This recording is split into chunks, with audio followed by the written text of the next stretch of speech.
Olá, amados irmãos, a paz do Senhor Jesus, o amor de Maria, esteja em vossos corações. Aqui quem está falando é o Ebson Medeiros, conhecido como Kimba. Sou aqui da célula de Bezerros e é uma alegria, uma honra e um privilégio estar aqui hoje, trazendo a mensagem do Evangelho, né? Então, que Deus hoje possa manifestar a sua graça e o seu poder através da sua poderosa palavra em nossas vidas e que nós possamos aprender lições com aquilo que o Evangelho nos traz neste dia de hoje para nossas vidas. Amém? O Evangelho está escrito em Lucas, no capítulo 4, versículos de 1 a 13. Cheio do Espírito Santo, voltou Jesus do Jordão e foi levado pelo Espírito ao deserto, onde foi tentado pelo demônio durante 40 dias. Durante este tempo ele nada comeu e, terminando esses dias, teve fome. Disse-lhe então o demônio: se és filho de Deus, ordena a esta pedra que se torne pão. Jesus respondeu: está escrito, não só de pão vive o homem, mas de toda a palavra de Deus. O demônio levou-o em seguida a um alto monte e mostrou-lhe em um só momento todos os reinos da terra. E disse-lhe: eu te darei todo este poder e a glória desses reinos, porque me foram dados, e dou a quem quero. Portanto, se te prostrares diante de mim, tudo será teu. Jesus disse-lhe: está escrito, adorarás o Senhor teu Deus, e só a ele servirás. O demônio levou ainda a Jerusalém ao ponto mais alto do templo e disse-lhe: se és filho de Deus, lança-te daqui abaixo, porque está escrito, ordenou aos seus anjos ao teu respeito que te guardassem e que te sustivessem em suas mãos para não ferires o teu pé em alguma pedra. Jesus disse: foi dito, não tentarás o Senhor teu Deus. Depois de tê-lo assim tentado de todos os modos, o demônio apartou-se dele até outra ocasião. Essas são palavras da salvação. Glória a vós, Senhor. Queridos irmãos, nós vemos aqui esse Evangelho, muitas riquezas para a nossa vida, né? Vemos aqui algo muito importante, muito sério, que é a investida de Satanás, a investida do demônio, né? Pedro, nas suas cartas, em 1 Pedro 5,8, vai dizer que devemos ser sóbrios e vigiai, porque o vosso adversário, o demônio, está como um leão que ruge, buscando a quem devorar. Né? E nós vemos a investida do inimigo sobre Jesus. Né?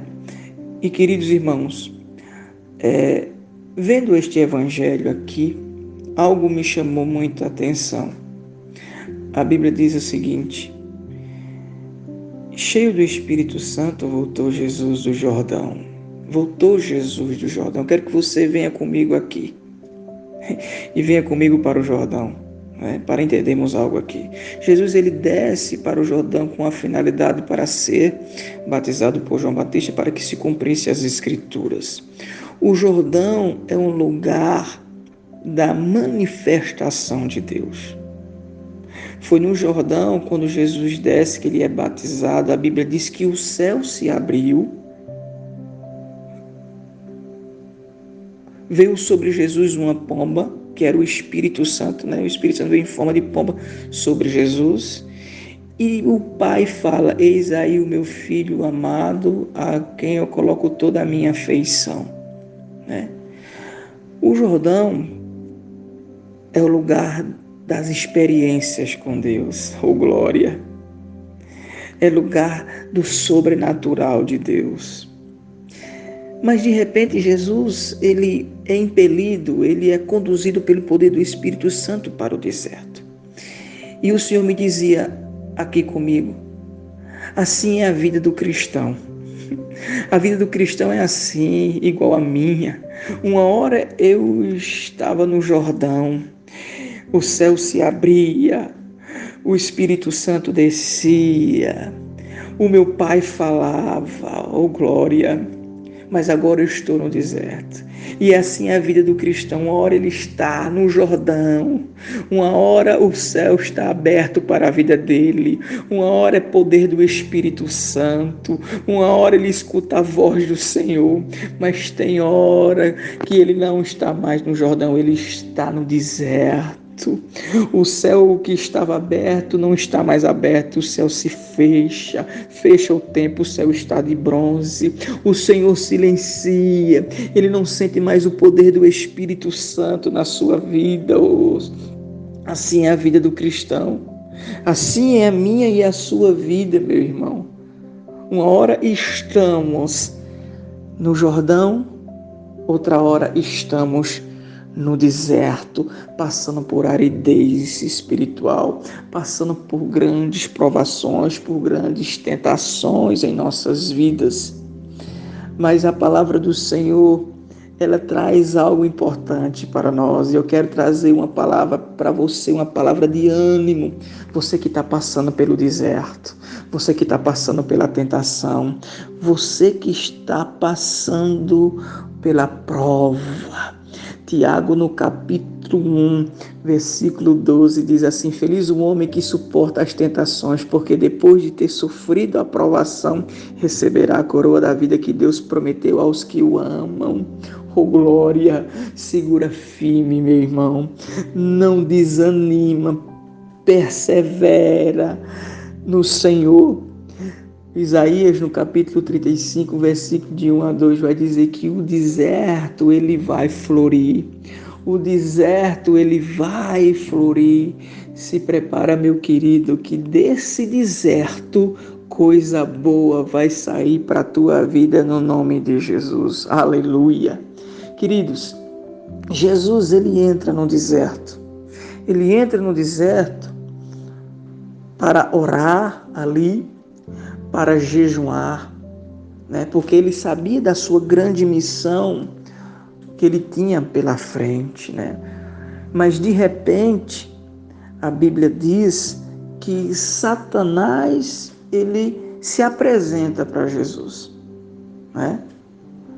Ele se apresenta, ele investe em Jesus, ele tenta em Jesus, pois ele é o tentador, né? E muitas vezes nós passamos por essas tentações, por essas provações, a qual Jesus passou, né? A qual Jesus, ele sofreu em sua vida, né? Agora, como é que eu venço essas tentações? Porque nós somos fracos, nós somos falhos. Olha, veja a audácia de Satanás. Ele afronta Jesus, ele se apresenta para tentar Jesus. Agora, imagine eu e você, meu irmão, né? Homens falhos, fracos, limitados, pecadores, né? Comedor de farinha, né? Inconstantes, né? Imagine eu e você, né? Agora, Jesus aqui, ele traz ensinamentos para a nossa vida, né? Jesus traz muitas lições para a nossa vida, né? Tiago diz que a gente não deve só ser ouvintes, mas sim praticantes daquilo que é a palavra. E Jesus vai trazer aqui muita coisa boa para mim e para você vencermos as provações, vencermos os desertos e as tentações da nossa vida, porque nós vamos ser tentados, meus irmãos. Diversas vezes, diariamente, eu e você somos tentados, né? E como é que eu faço para blindar isto, né? Para vencer isso, para conseguir vencer as tentações que vêm sobre a minha vida, né? Porque Tiago vai dizer que nós somos tentados pelas nossas concupiscências, né? Pelas nossas fraquezas, né? Há em nós a inclinação do pecado, né? e sempre estamos em constante tentação. Agora precisamos aprender com Jesus, né? Precisamos aprender com Ele. E como é que eu faço para vencer as tentações? Como é que eu faço para sair vitorioso diante de tudo isso, né? A primeira lição que nós temos aqui é ser cheio do Espírito Santo. É ser cheio do Espírito Santo. E para ser cheio do Espírito Santo, meus irmãos, nós precisamos nos esvaziar de nós mesmos para ser preenchidos por essa presença maravilhosa, por essa presença poderosa na nossa vida, que é o Espírito Santo. O apóstolo Paulo, ele traz uma exortação para a igreja de Éfeso. E ele diz no capítulo 5, versículo 18, ele diz assim: não vos embriagueis com vinho, porque é uma fonte de devassidão, mas enchei-vos do Espírito Santo. Oh, glória! Isso é uma orientação do apóstolo Paulo para a igreja. E o Senhor está falando hoje: não se embriagueis com vinho do mundo, do entretenimento, das coisas desse mundo que tem tentado ocupar o lugar de Deus. Mas o Senhor está dizendo hoje, o Senhor está bradando hoje para mim e para você, e dizendo: olha, em vez de você se ocupar com as coisas do mundo, busca se encher das coisas do mundo, busque se encher da presença do Espírito Santo, busque se encher do Espírito Santo de Deus, meus irmãos. Se nós queremos ser vencedores, nós temos que ser cheios, ser plenos do Espírito Santo, porque o Espírito Santo faz toda a diferença em nossa vida. A presença do Espírito Santo é indispensável na nossa vida, meus queridos irmãos. Nós precisamos da unção do Espírito Santo, da direção do Espírito Santo, da força do Espírito Santo, do poder do Espírito Santo, da sabedoria do Espírito Santo.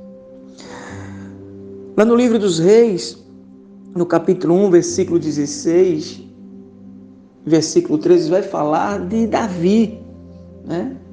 Que Samuel vai à casa de Jessé em Belém para ungir o novo rei de Israel, e dentre dos filhos de Jessé, ele escolhe Davi, um jovem. E a Bíblia diz que no versículo 13, que quando o óleo foi derramado sobre Davi, o Espírito Santo, a partir daquele dia, apoderou-se de Davi. Oh, glória a Deus! O Espírito Santo se apossou, tomou conta da vida de Davi, né? E a Bíblia diz que o espírito mau, o Espírito do Senhor saiu de Saul e o espírito mau apoderou-se de Saul e ele ficava atormentado. E tentaram buscar alguém para acalmar o coração do rei Saul, mas não conseguiu. E disseram: olha, tem um jovem, filho de Jessé, que mora em Belém, né? Ele toca muito bem, é um jovem de belo aspecto, ele é valente, ele é guerreiro, e vai dizer além disso: e Deus é com ele. Oh, meu irmão, Deus é com ele significa o Espírito Santo é com ele. E o homem que é cheio do Espírito Santo, ele faz a diferença. Oh, glórias a Deus. E a Bíblia diz que quando Davi tocava a harpa, o espírito mau batia em retirada da vida de Saul. Oh, glória a Deus. O Espírito Santo, meu irmão. Oh, meu irmão, nós precisamos do Espírito. O Espírito Santo é indispensável em nossa vida. Oh, glória. Oh, glórias a Deus. A Bíblia diz lá no livro dos Juízes, no capítulo 14, que quando Sansão ia nas vinhas de Tanar, um leão veio sobre a vida dele para destruir.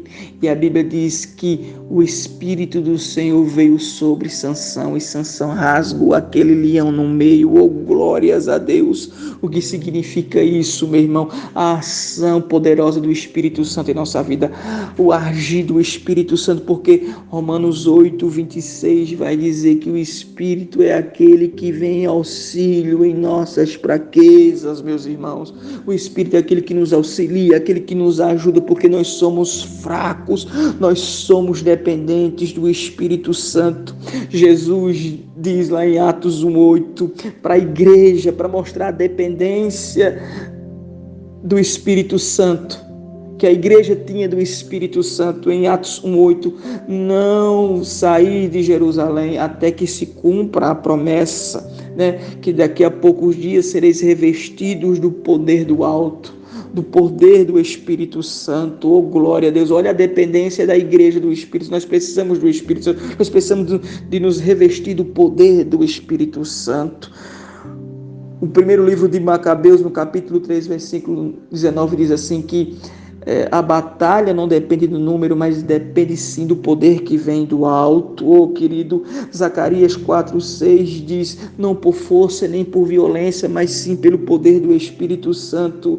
Oh, meu querido, João diz lá na sua carta, em 1 João 4:4, maior é aquele que está conosco do que aquele que está no mundo. Meu querido, nós precisamos ser cheios do Espírito Santo. Você sem o Espírito Santo, você não é nada. Você sem o Espírito Santo, você não consegue vencer nada. Se encha do Espírito Santo, porque nós somos templos e moradas do Espírito Santo. Oh, glórias a Jesus. Queridos, segunda coisa, a Bíblia diz que Jesus ele passou 40 dias orando e jejuando, na verdade jejuando,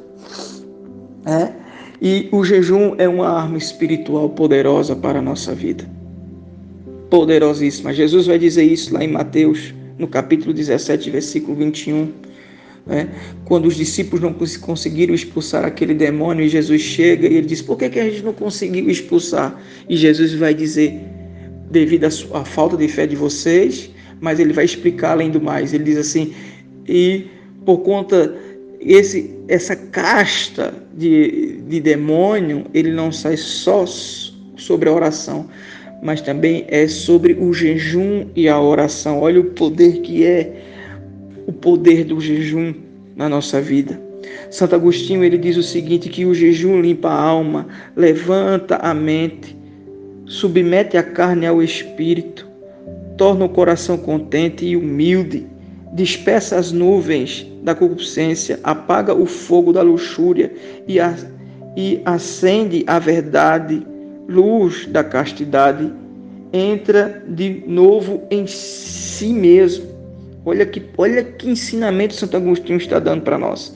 São Gregório Magno diz assim, é impossível se envolver em conflitos espirituais sem a subjugação prévia do apetite, E aqui eu quero dizer uma coisa, isso não é só do alimento, que a gente come, mas sim das coisas que vivemos todos os dias, Nós podemos muito bem, meu irmão, não só fazer um jejum do alimento, mas de tantas coisas, das redes sociais que têm tomado muito nosso tempo, Se nós queremos vitória, no deserto, nas tentações, nas provações da vida, devemos sim ser cheios do Espírito Santo, devemos sim pagar um preço, fazer o jejum, ter intimidade com o Senhor, buscar o Senhor no secreto, orar com o Senhor, porque Santo Afonso de Ligório diz o seguinte, que sem a oração não há vitória, São João Maria Escrivá diz o seguinte, que é pela oração que se obtém todas as curas e libertações de todos os males sobre a nossa vida. Olha como é interessante, meu irmão, se eu e você quer ter vitória, devemos ser cheios do Espírito Santo. Uma pessoa que é cheia do Espírito Santo, ela jejuma, ela ora, Ela busca a presença do Senhor em sua vida. Veja que coisa interessante.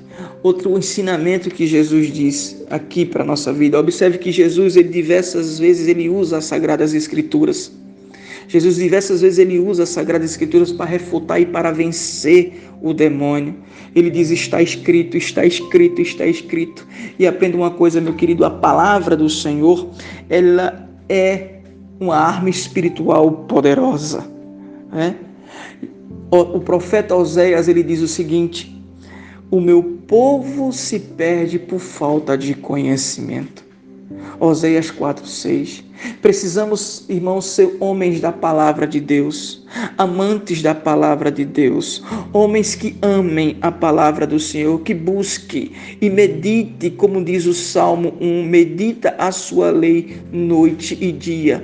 Homens que amem a palavra, que se alimentem da palavra, que coma a palavra, que se debruce por cima da palavra, que cresça a sua vida espiritualmente com a palavra do Senhor.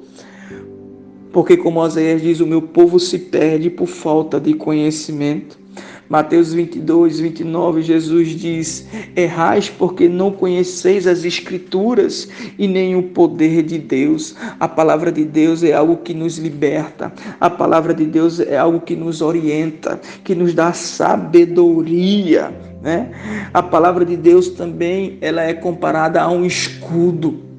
Diz o livro de Provérbios, capítulo 30, versículo 5, diz assim: a tua palavra é pura, é um escudo para aqueles que nele confiam. A palavra de Deus é escudo, e escudo serve para quê?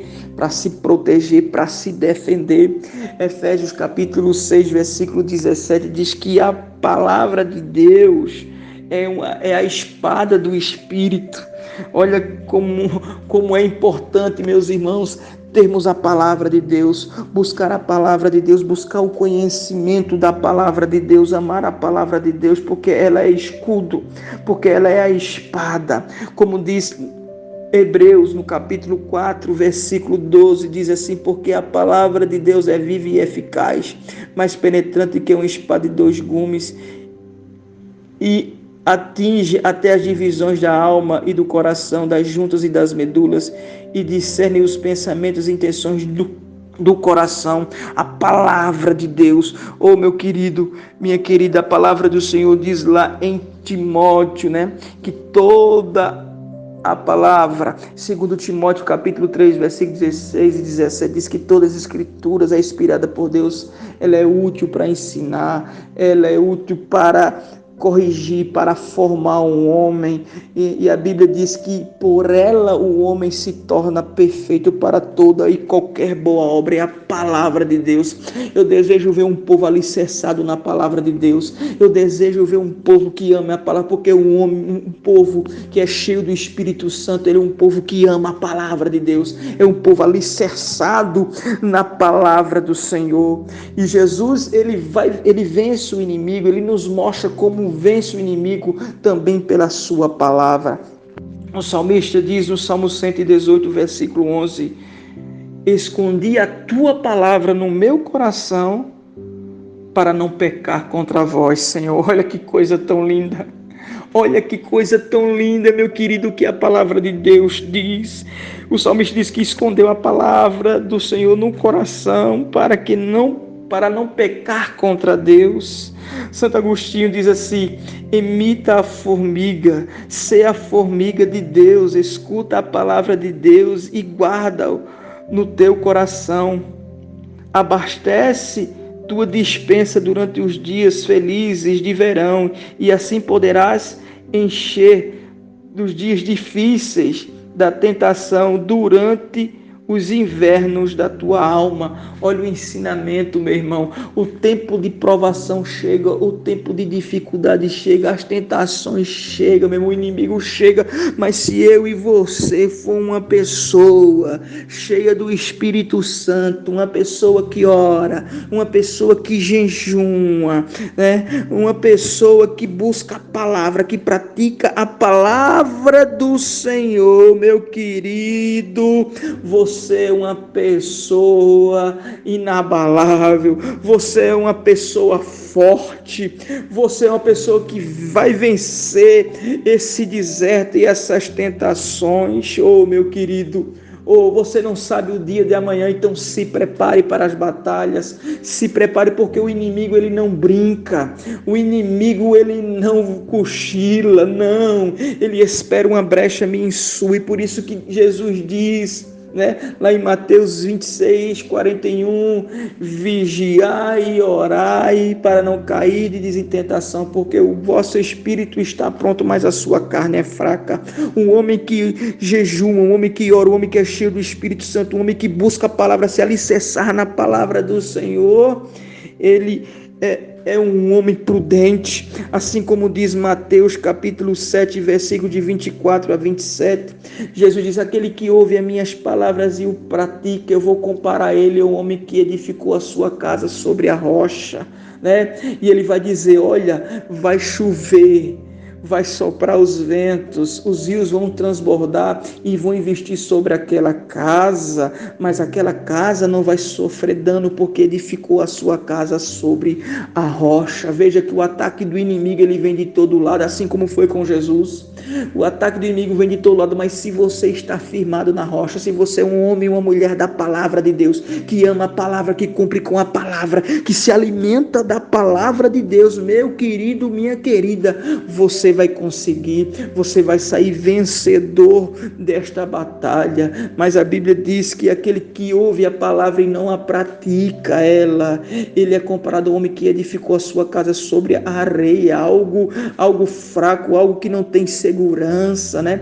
Tem gente que tem edificado a sua vida, a sua fé, né, de uma forma errada, né? Aí vai vir as tempestades, vai vir os ventos, vão soprar os rios, os ventos e os rios vão transbordar e vão investir sobre aquela casa, e a Bíblia diz que grande vai ser aquela ruína daquela casa. Meu irmão, como é difícil ver isso na vida de muitos irmãos que não perseveraram, que não edificaram a sua casa sobre a rocha, que não tiveram uma vida espiritual verdadeiramente edificada, né? Brinca de evangelho, brinca de igreja, brinca de grupo de oração, e de repente o inimigo chega e peneira, e aí, meu irmão, vai cair, vai ser ruína. A sua vida é triste dizer isso, mas é verdade, né? E por fim, a Bíblia diz que Satanás se afastou de Jesus. Tiago 4,7 diz: sede submisso a Deus, resisti ao demônio, e ele fugirá de ti. Meu irmão, se você for um homem cheio do Espírito Santo, minha irmã, se você for uma mulher cheia do Espírito Santo, que ora, que jejuma, tem uma vida regrada mesmo, uma vida espiritual regrada de forma correta, uma fé edificada sobre a rocha, você vai vencer. Satanás, ele vai investir sobre a sua vida, ele vai, mas vai chegar um momento que não é você que vai correr de Satanás, ele que vai correr de você, porque a Bíblia diz que ele se afastou de Jesus. Satanás se afastou de Jesus. E pode ter certeza disso, meu querido, nesta noite, nesse dia de hoje, aprenda com Jesus, aprenda com ele. Deus abençoe a sua vida poderosamente no nome de Jesus.